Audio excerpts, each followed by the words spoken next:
सीताराम, हर हर महादेव, जय माता दी। आज माँ भगवती की स्थान पर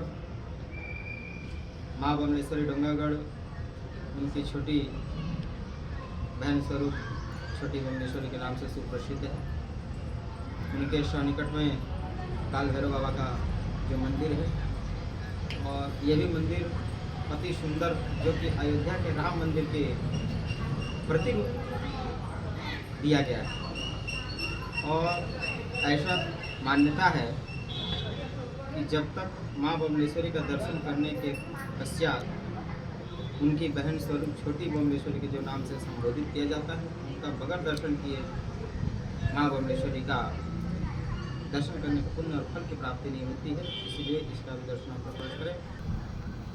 चलिए, मैं आप लोगों को छोटी माँ बमलेश्वरी के मंदिर का जो बाहर से जो दृश्य है वो आपको मैं दिखाना चाहता हूँ। सोशल मीडिया पर देख सकते हैं आप लोग।